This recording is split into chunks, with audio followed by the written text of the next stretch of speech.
چې مهدی اخر زمان راشي دنیا ته زور بدا غوغ د خلکو وی ګنا ته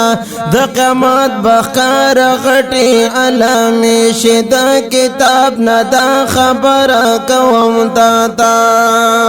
بیا عیسی ابن مریم بدین راستو را کوزي کې دی مکی القرى لوی دجال بایی دلاسن قتلیگی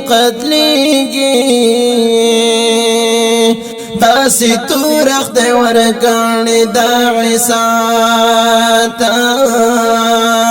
بیا یجوج مجوج پس مکا بخورشی یوشن بوٹے بدی پری نگدی سہراتا دین رست سمندر باندی باورشی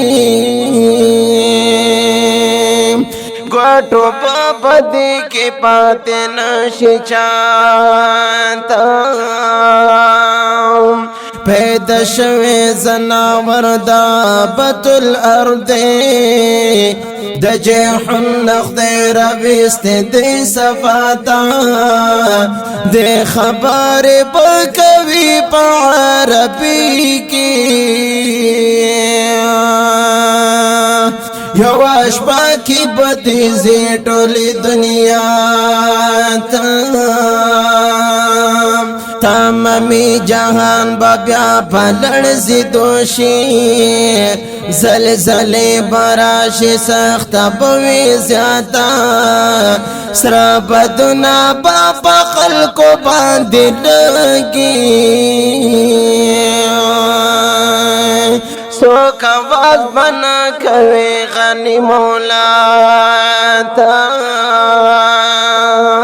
په دنیا یو کلمه ولا بنوي شي اخره کې بدا دنیا میراتا دغش په ورسي بوي د تکلیفونو ہر انسان بزید خپل عمل جزاتا یو سڑی باو خلاشی بقبل کور کیے دیم سڑی بائی اخور جوڑوی شاتا ناگہانا پن مروخی جی قبلین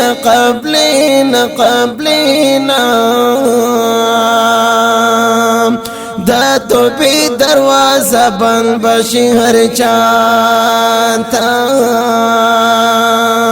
نو دا غنمر بدا آسمان مل راشی بیا واپس بلاړ شیخ پل مقام علاتا نور خطا نباخ کرا بیا دا سهر شی اسرافیل بش بلی پوک وحی دنیا تا اے غٹو کو راشدانو پی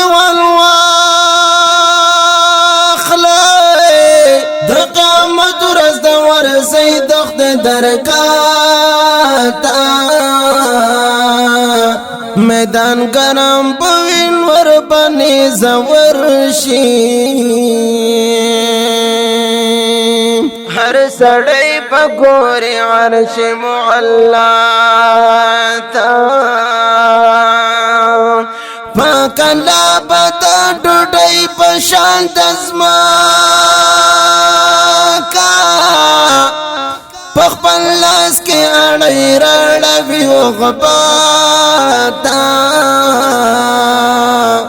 عائشہ بی بی فرمائے پاک رسول تا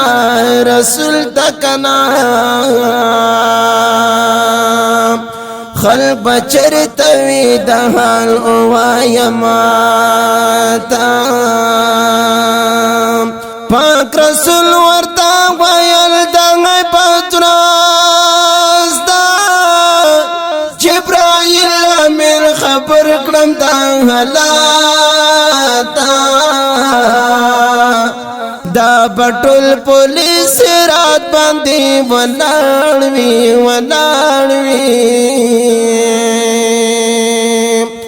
مرغ حلال کړه حکم و بشي یحیی تا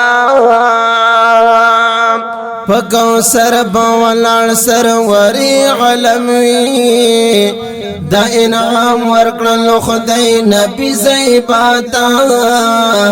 نو اے گلابتا حضور مدح شروع کړه کنا مدنی جنان کو فرمایل تا پکوثر بولان سروری علموی داین ورکړل خدای نبی زیباتا اے گلابتا حضور مدح شروع کړه